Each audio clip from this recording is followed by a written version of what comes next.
Welcome to the Del Walmsley Radio Show. Del challenges the status quo, questions everything, and empowers you to return to your core beliefs to make your life better. If you're ready to hear the truth and get your roadmap to the lifestyle you really want, the next hour will change your life.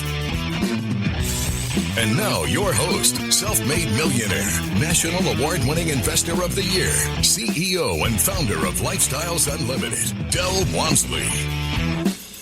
Welcome to the Del Walmsley Radio Show, where the hype ends and the help begins. I'm your host, Del Walmsley, and as always, we're working on your financial freedom. Well, my friends, it's coming up that time of year again, the Lifestyles Unlimited Annual Expo and Bus Tour. This is the largest real estate investor event in the country. A lot of people say that. I am right now guaranteeing that. And if you like, anybody out there, give me name of any real estate guru guy, training guy, real estate educational program guy, any company out there who says they have a larger real estate investor training program, bring them on. I'd be happy to go on TV and embarrass myself proving that I'm wrong or proving that I'm right in front of all of them, because you know there is nobody else out there. We've been here 30 years. We have 50,000 clients. We're in every state in the country and in many other countries. So the bottom line is this is the best. This year's Expo is going to be in Dallas. We normally have it in Houston, but this year we're going to have it in Irving, Texas. We've got a venue up there that's close to our office we like, and it's brand new, so it's going to be a nice place to go. And as we do each year, we kick off the Expo. And by the way, if you want to know what the Expo is, it's 5,000 investors and experts getting together. Hundreds of industrial experts that are going to get up there and speak and teach. Networking for 2 days at educational classes, right? My annual speech where I give about what I think is going on in the marketplace and introductions to the top investors in the country. All that goes on along with a vendor area where you can go and build your team, meet all the different vendors we use to run our business.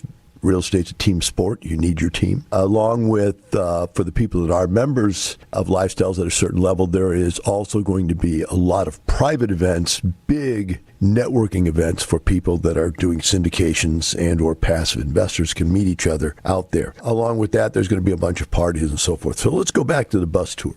What is the bus tour? It's one of the neatest things we ever invented 30 years ago at Lifestyles Unlimited. It's the ability for people to go look at somebody else's business. Let that person tell you what they did, show you the before pictures, the during pictures, the after pictures, to give you the financial analysis and how they've improved it over the years, to walk you through the property and let you see and feel, touch, and even smell the difference between a class C, D, B, A, B, C, D, whatever type of property they have, and the changes, how they reposition the property to make it worth any time from 25 to 100, even seen as high as 400% increases in value. So it's a very, very interesting construct. And the way it works is if you sign up for it, you'll be able to get on a bus. We provide you with breakfast and we'll provide you with lunch. You'll spend the whole day on the bus. And you'll go to these award-winning properties with these award-winning investors. You're going to learn all their techniques, many, many ways to make millions of dollars with these things. And then at the end, we're going to come back to the office, the headquarters, and we're going to have a debrief. And we're going to go over what you did see, but what it should mean to you and how it can change your life. Big, big deal. Normally what happens is you get in there and the entire day tour will get you to 4 different properties, and then we'll come back for the debrief, cocktail party, and so forth. So it's a big, big deal. Here, before we get to the Expo, we're going to bring some people on that are some of the people that are going to be sharing their properties with us. And I have one today here. And this is a very special individual for me because it took us almost twisting his arm for years to get him to come into Lifestyles. Now you say, well, Del, are you going to twist my arm? No. This is one of the more interesting stories out there at Lifestyles. I had a gentleman that I twisted his arm because he was the vice president of the second largest property management company in the country. And I said, look, John, this was John Lama Ridgway. We call it Johnny Lama Ridgway, but it's John Ridgway. And I said, John, look, what are you doing? What are you doing? We're out here making millions and hiring guys like you to make peanuts to run our businesses that we're making millions. And I worked on him and worked on him and worked on him. And I just about had him. He was ready to give his notice. And then one day he called me up laughing and he says, you know what? My company just let me go. They gave me 6 months worth of salary plus a closeout bonus. I'm ready. And at that point, John went on and bought about 10 apartment complexes and retired and became a millionaire from a guy who told me over lunch one day he didn't know and didn't have any understanding how he was ever going to retire because he had gone to a meeting with his 401k specialist to sit down to talk about retirement, and basically the guy told him there's no possible way. Fast forward. John's here. John does it. John has a friend back in the same business. A gentleman's been in business for 30-some-odd years, 36 years in the property management business, has operated up to 26,000 units at a time, hundreds of properties in almost every state in the country, and still owned no real estate himself. And John worked on him and worked on him and worked on him, and that's the story we're going to hear today. And with us here today, who's now massively successful, with thousands of units under his belt, owner of many, many different properties all over the place, different sizes, different stories, all of which we'll try to get to. But today we want to get to what he's going to be showing on this bus tour, Mr. Robert Tinning. Robert, welcome to the show. Hey, Dale, it's really great to be back. Thanks for having me.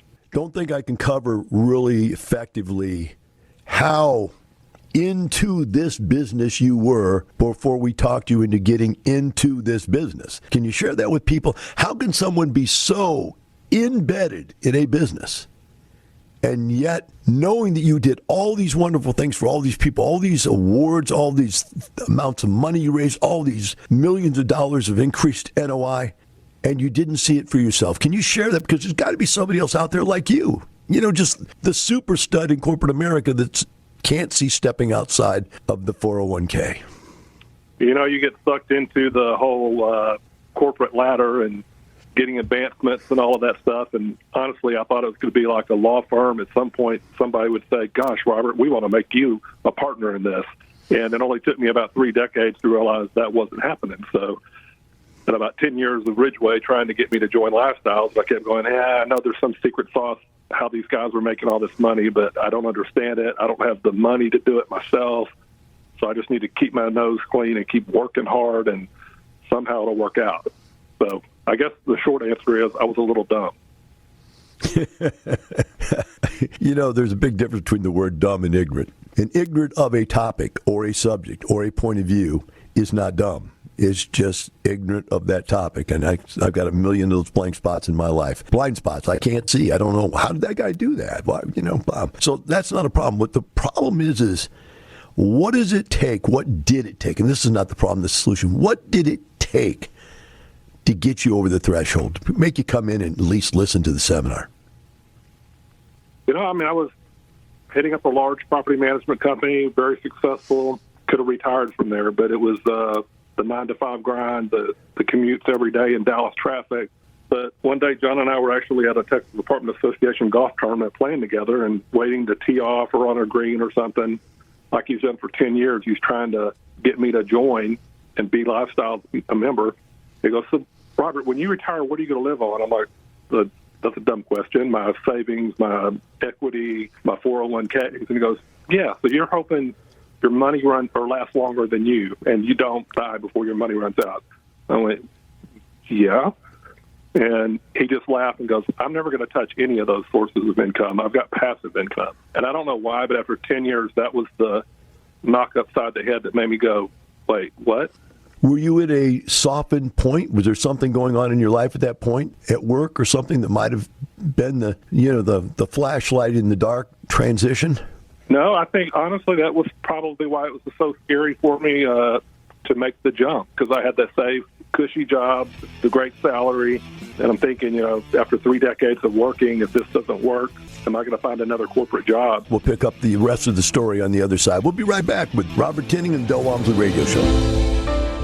Now, from the files of Del Walmsley. I know people that spend every penny they make that end up becoming multimillionaires, and I know people that save 5, 10, 25% of what they earn, and they end up with money. But the reality is, it's not how much money you save over a lifetime. It's how much that money can make for you at any one time for you to survive on. Let's say you save, you come up with $100,000 and want to retire. Right now, you can earn 1%. The best fund manager out there can promise you 3% return. In other words, we can draw down 3% a year for the rest of your life, which is $3,000 a year. You're not going to be able to retire on that. Yet, a husband and wife team who found out and discovered this stock market wasn't going to get them there, that kind of savings and that 401k and IRA stuff wasn't going to get them there. They decided to look into real estate investing, and in 18 months, not 18 years, not 30 years, they accumulated 9 houses producing $72,000 a year in passive income. We'll take a short break. We'll be right back with the Del Walmsley Radio Show. You're listening to the Del Walmsley Radio Show. Del will be right back with more life-changing principles in just a few minutes.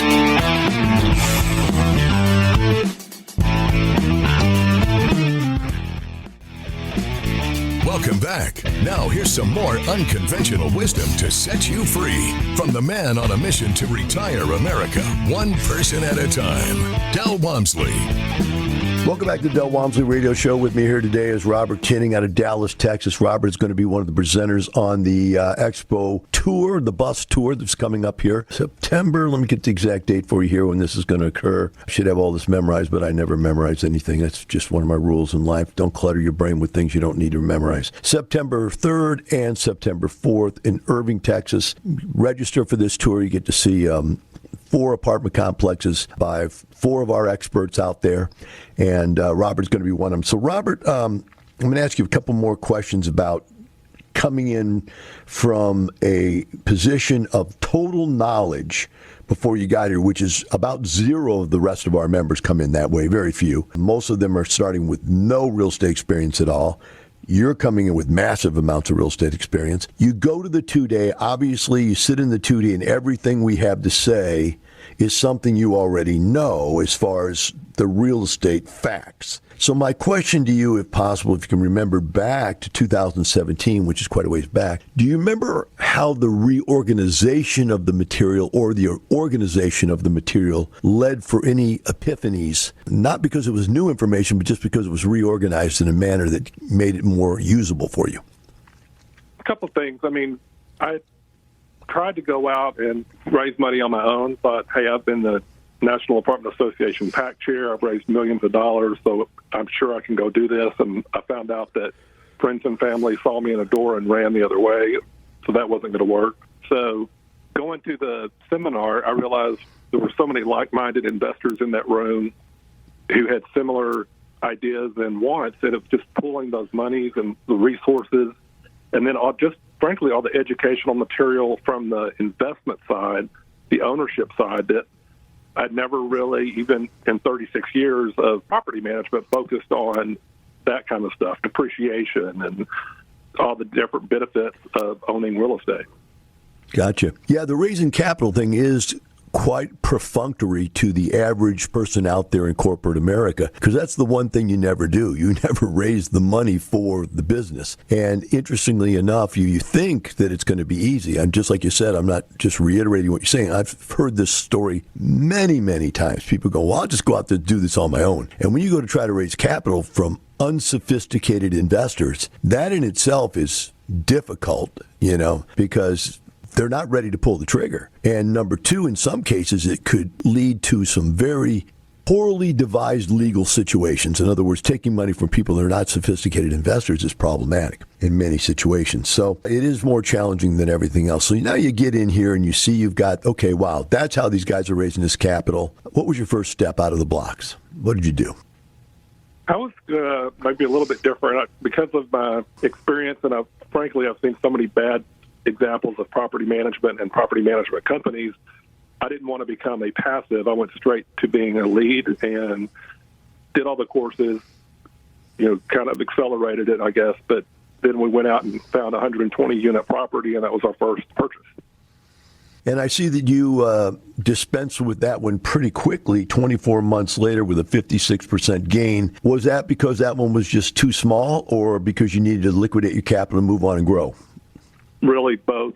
We do like the larger properties because of the economies of scale. You can hire, frankly, a higher seasoned, more professional manager and staff. That I definitely wanted to redeploy my money into bigger deals. So we went from 120 unit to the second property was a smaller 68 unit. What attracted you to that small property there? So that one's kind of a interesting little unicorn. It was built as condos. It sits on a great corner in Arlington, Texas, a submarket of Dallas. So it's got huge, very distinct floor plans that you just wouldn't find anywhere else. And it just had so much upside to it. It had been deferred so long, and we thought this is such a great gateway to this submarket, high visibility. We're going to leverage all these big boys around us that are spending all the money on marketing and all of that to pull traffic into the market, and they're going to stop at our property first. And it's been very successful. We've raised rents over 10% a year for every year we've had it. Wow. Then you went right down the street and bought a second one. It's sister property for 250 more units to give you the economic scale you like? Yeah, actually, it's literally next door. This is where, again, lifestyle is the team you build, the networking you make. But the same broker that sold me the 68-unit deal just called me out of the blue and said, hey, if we were able to get the 250-unit deal next door, would you be interested in buying it off market? And I said, oh, heck yeah. So that's how that one came about. Now, that one was so good that we used it on the Masters Tour way back in 2019. Since then, you've done a 464-unit and a 360-unit. Which one are we going to be seeing on the Masters Tour this year? The 360-unit deal that we closed in September of last year. Okay, tell us about that. What attracted you to that deal? Well, this is kind of a funny story because, last year, March, COVID hit and all of that. And it froze up everybody. It froze up brokers. It froze up buying. It's just everything. And I thought the last thing I'm going to do right now during these times of uncertainty is look for another deal.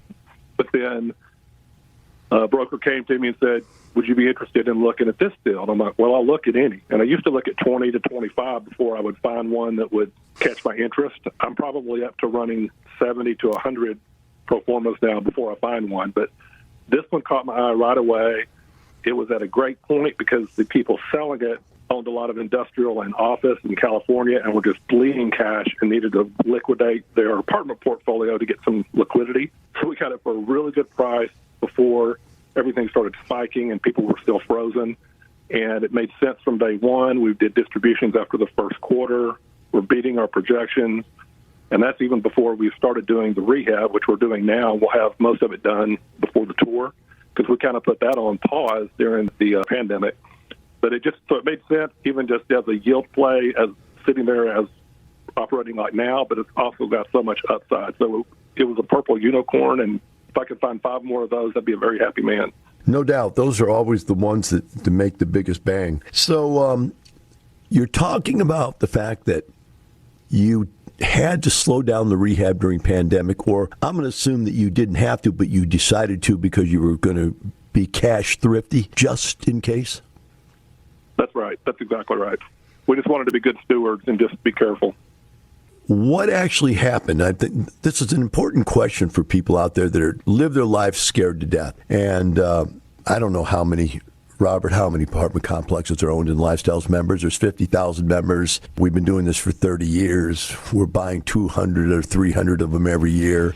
Throw the numbers together. When we come back, though, what I'm going to ask you is, what actually happened during COVID? Now more intel from the files of Del Walmsley. It took me 2.5 years to get to where I had replaced my earned income. Now, you got to understand how that works. I was making about $70,000 a year. I was a supervisor of a health club, and I ran 6 health clubs.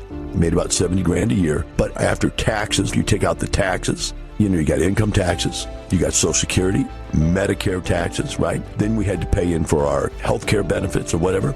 By the time I took it all home, I was only taking home like $3,400 a month. That wasn't that hard to replace. So 2.5 years after I started this investing into houses, I was able to retire at 34 years of age. And I never worked another day. But you say, well, Del, that's nothing to make $3,400 a month. No, it's not. Now I make $250,000 a month. We'll be right back with Robert Tenney and the Del Walmsley Radio Show.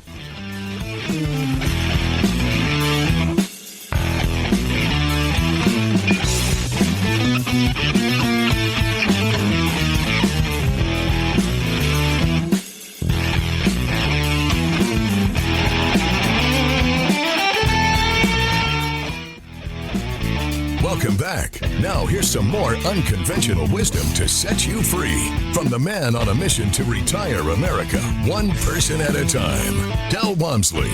Welcome back to Del Walmsley Radio Show. Today we are invited in a guest that is going to be showing his property at the 2021 Lifestyles Unlimited Expo and Bus Tour. He is going to be one of 8 apartments that will be displayed, open housed, that you'll be able to go to and ask questions about and tour through the property. Each person that signs up for this will have 4 of the 8 properties they can go to, because we just can't get more than 4 in one day. So this event is September 3rd and the expo is September 4th in Irving, Texas. So with us here is Robert Tiven, and Robert has a 360-unit property he was going to talk about. He purchased. It's going to be on this tour. Before we went to break, I had to cut you off on the commercial break, but I wanted to hear from you as an expert investor and as a lifestyles investor. How did you fare through the COVID year? Just leave it open-ended like that. What did you see happen, and how did you respond to it? I started in this industry in '86, and right when they did tax reform. So '86 to '90 was the worst period I've ever been through. People were offering 2 months free on a 6-month lease and all kinds of horror stories. So this has been the second most challenging thing I've gone through, and I've tried to tell newer leads, as bad as it is, it could be worse. But the last year has been very challenging, especially for the on-site teams, between a lot of people not paying the rent and some people not paying the rent even though they still had their job, never got sick, never had anyone in their family that was sick, but they just said, I don't have to pay you, and they ran up $8,000, $14,000 in delinquent rent. So it's been a very challenging experience on that front, but I feel like we've gotten through it. Most people, I'd say 98% of residents are good people, want to pay their rent. We've worked with them, the industry's worked with them to help them make payment arrangements. So as much of a challenge as it's been, I feel like there is light at the end of the tunnel. We're coming out the other side, and we've got rent growth, occupancies are good. So we're all hopeful it's going to be a brighter tomorrow. Well, you run primarily Class C or B properties? B. Class B. I'm just looking at the situation. The properties that I've paid close attention to, both the ones that I run myself and then the ones that I'm passives in, we haven't had hardly anything. I mean, we had John Boriak, which is a great operator also. He started to feel it for a while. It got to that point where people were running out of money and so on and so forth, but then the government came through with different things to pay things, and we got through it. But the bottom line was this, Robert, none of the properties that I was in lost any money. Did you lose any money on your properties? No, not at all. And if anything, we've seen the valuations go up, so we've all weathered it well. The secret is you've got to have enough cash reserves for potential downtimes to weather through it. But no, I'd say I don't know of anybody that's seen a loss of money. Well, I think there was a couple, but there were the people that would have had that loss. They were losing that before pandemic even started. In other words, they were in bad situation going in, bad managerial component, bad operations component, and so forth. And there was a couple of them. Then all it did was COVID just exacerbated what was already there. So that's the negative stuff. Let's talk about the positive stuff. We are increasing rents again. You call it, you're professional, you call it rent growth. I call it raising the rent. So are you back to raising the rents again? Oh, absolutely. On our new leases, like I said, the one property, we've been going up 10% a year, but on new leases, when we do have turnover, I mean, we've gone up over $100 to $130 a unit. Renewals, we're getting $40 to $70 increases. Yeah, that's about what we're running too. It's been said in the industry by many wise people that you make your money on the renewal, not on the brand new move-in. In other words, you've had to do a make-ready, you've had to spend money to get that thing, you've had to market, and you've had to pay commissions. Now you got a body in there. But if they just renew, and especially if you can get a little rent growth on the renewal, that's where you're making your money. Would you agree? Absolutely. The company I worked for, we got rated #1 in the nation for customer service 5 years in a row out of millions of units that were surveyed, because I totally believe that if you take care of the customer, you treat them with dignity, and you just take care of them, they're going to renew. If they don't want to move, they don't want to incur the cost. And then all the expenses you just mentioned, the turnover cost, I don't have to upgrade the unit. I don't have to have vacancy loss, downtime, my maintenance staff stressed out. I just get the higher rent. So it's a much more efficient and profitable model. You went exactly where I wanted you to go with that, and not because I wanted to put words in your mouth. That would be unsanitary in these times. But it was a situation where I want you to tell us what you're doing to be the best product at the best price combination that allows you to have clients that want to stay. I mean, we try to do same-day service on service request. And a lot of this stuff sounds like basics, but it's crazy that I'd say 95% of the industry doesn't do. It doesn't sound like basics at all to me, Robert. That's the problem. That's why I want you to go through it, because the average landlord has no idea how to operate at this 98% occupancy level with rent growth. So go ahead and share it. They don't understand that. All right. So same-day service request whenever possible. I mean, there are issues that come up like a plumbing leak or something that you have to contract out that takes longer. But on average, you should be able to knock them out in the same day. And then office staff calls back to every single one of them to ask them, how did we do? That serves two purposes. One, the customer knows you care. Two, it keeps your maintenance staff sharp and on point because they know you're checking on them. We inspect what we expect. We walk the properties. We just do basic property management. You can't have a manager that's wearing high heels and sitting in her office. Okay, that sounded very sexist. You can't have a manager that's sitting in their office that you can tell isn't getting out and walking their property and doing the things that need to be done. So there's just a lot of kind of basic property management stuff that doesn't get done a lot. Have you looked into or operated any of that software that you use for maintenance that hooks? We've got it that actually hooks it right into our property management software program. But where your maintenance guy is taking pictures of what's broken, they send it back, it gets logged into that property's file. Then when they fix it, they take pictures of what's been fixed, and they get a signature and a date and time on the card that's been done. And all that stuff gets logged into the software. Are you using stuff like that? Yeah, and there's also the angle where you can use it for move-out charges where the staff can just take the picture and it automatically downloads into the program. So there's no dispute about why we charge what we charge.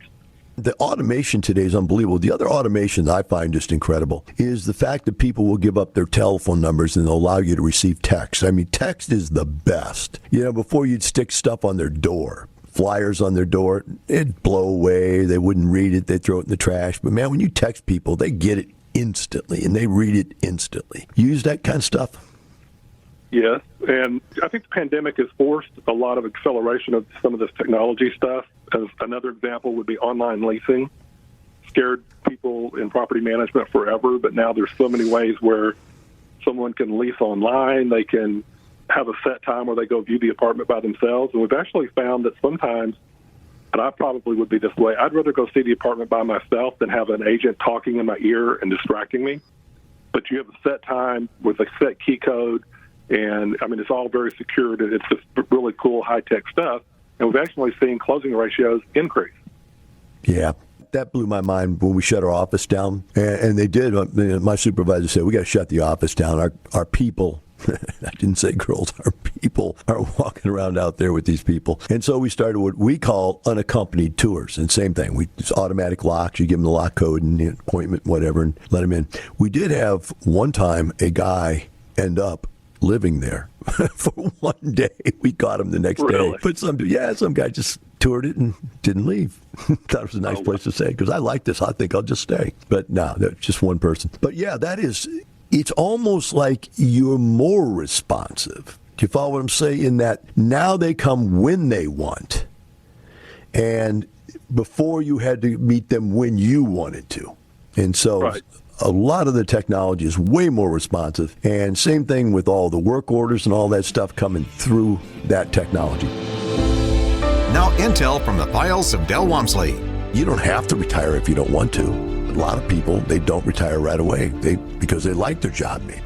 Okay, there's nothing wrong with that. All I'm saying is what we're doing is we're putting you in a position where you have as much passive income coming in as or what you have as earned income. And at that point, then you actually are free. You're financially free. Now, if you want to spend the time working instead of spending time with your family, your wife, traveling, whatever, well, then be a workaholic. There are age rules with the IRS as to what you can do as far as your 401k and your IRA, and then ultimately the third leg of retirement is Social Security, right? Once you become 50, you can play catch-up ball which means if you haven't contributed your money as much as you were entitled to put in, you could put in more. So here I am at age 50, I'm thinking to myself, I've got an extra $100,000 that I was able to save on the side, and I haven't put everything I can put in the 401k, but I've got money. I really like it. This money is mine. I can use it. It's free. Let's take it and put it in the box. Boom, it's gone. Now you have no money. Any way, shape, or form, send me your financial planners. Let you and me go at it about how this is insane. You actually tell people to do this? Are you out of your mind? We'll be right back with Robert Tinning and the Del Walmsley Radio Show.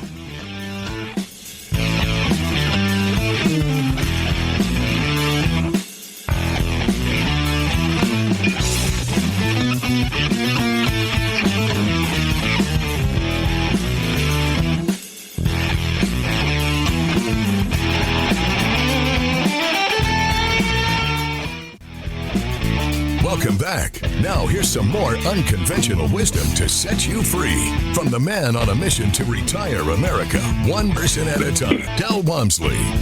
Welcome back to the Del Walmsley Radio Show. Today we're highlighting the Lifestyles Unlimited Wealth and Passive Income Expo and the Lifestyles Unlimited Multifamily Masters Tour. These are coming up on September 3rd and 4th in Irving, Texas, and that's the 3rd and 4th of 2021. With me here today is Robert Tinning, which is an investor that's going to be sharing his 360-unit apartment complex with us in Bedford, Texas, and he is going to open this up and show us his expertise. Robert's got 36 years experience in this. He's done over 1,000 units here at Lifestyles, but he's done tens of thousands of units over the last 36 years. So, Robert, as we get back here, share with us, if you would, what kind of really neat things are we going to see when we come to see your property?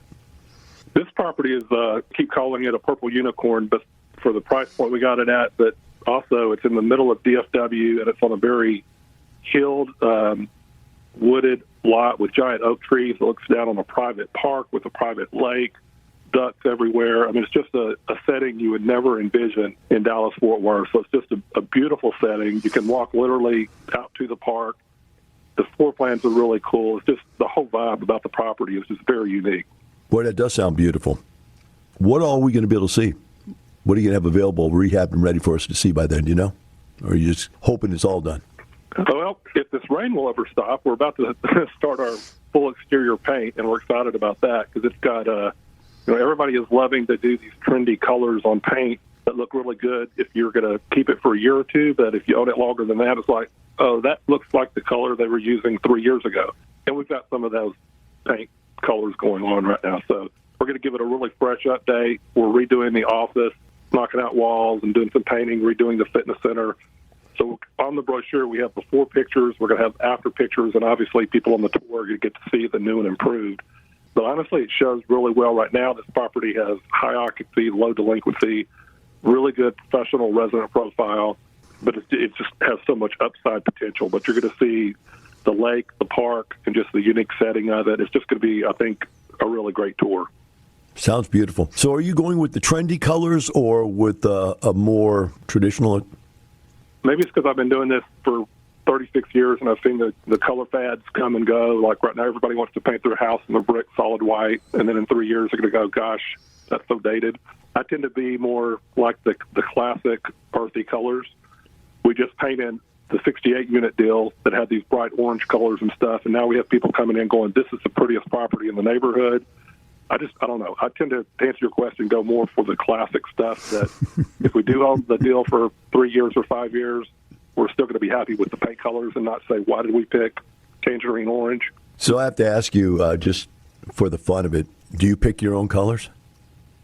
No. I learned that the hard way. All my taste is in my mouth. We get like Sherwin-Williams rep to come out and give us a bunch of samples on their computer, and then we throw up samples until we find what we like. John Ridgway and I, when we first bought our first deal together, we went for 6 or 8 weeks trying to pick the darn color. And we went back and forth, you know the whole gamut, man. And finally we agreed on this like an olive green with white trim, which is pretty traditional. I mean, it's those earthy colors you talk about that just don't really stand out. They look good when they're clean, brand new fresh paint. But man, I'll tell you what, but after we made that decision, I think we put that same paint color on 4 more properties because we just could not could not decide what color to paint things. Even with the Sherwin-Williams guys coming out with the little computers, and here's what this would look like. It's hard. Yeah. So, and it's a big mistake if you make it wrong. Oh, yeah, no doubt. I mean, especially when you mismatch the color to the brick to where it just looks awkward. Just, man, unbelievable. Roofs. Did you have to put a new roof on this? No, the roof is in pretty good shape. We had to do some, tucking and stuff like that, some cleanup on it. But no, the roof is in good shape. We have a little bit of wood rot on the trim, but it's 1984 product, so you expect some of that. Flat or pitched? Pitched. Okay, that's good. We've got some plumbing issues just because it's in that very hilly location with some movement, but nothing really shocking. I mean, we did a good due diligence on it, so it's just a good asset. All right, so we've got 4 that day, so what's going to happen with you is you're going to get 1 bus, and you'll spend your time with them, then they'll leave, and another bus will come, and you'll get 4 buses that day. Or I think it might be 2 buses. I'm not sure. It might be 2 buses at each load. I don't know. See how much I know? I am the master delegator of everything. I'll be on one of those buses, so I know I'll be seeing it. Anything else you want to say about it before we close down here, because we're at the end of the show? One of the things I always love about doing these is on every bus there's always some of the investors in the deal who haven't seen the deal yet, so it's always fun to walk onto the bus and say, okay, are there any owners on this bus? And just see their smiles light up because they know they're a part of this deal. Boy, that is so true, isn't it? And I mean, I'm in the 8 or 10 deals I've never seen. I understand exactly what you're saying. That's wild. It really is. I wonder if any of the ones I own up in Dallas will be on the tour. And I didn't even think about that. I should look that up. That's a good point. All right. Well, I appreciate you letting us come on this tour to your property. I know that's going to be quite a bit of inconvenience might be the word for it. In fact, let me ask you that question. Is it more prideful to get to show it or more pain in the you-know-what took us to have to show it? It's a little of both. It's great to be able to get back to lifestyles and help people see it and feel it and get the dream. So hopefully it doesn't take them 10 years like it did me to get on board. But it is, for the team and everything else, that it's stress because you want to look your best. You don't want someone to go, God, did you see XYZ over there? But wow. So you want your property to look perfect. So it's both. All right, great. Well, thanks for coming on today to share this with you. For the rest of you out there, get onto the internet and sign up for this bus tour because it sells out every single year, and I hear it's selling out even faster this year because we're going to Dallas where we don't normally go. So, Lifestyles Unlimited, Expo 2021. Get on the internet today.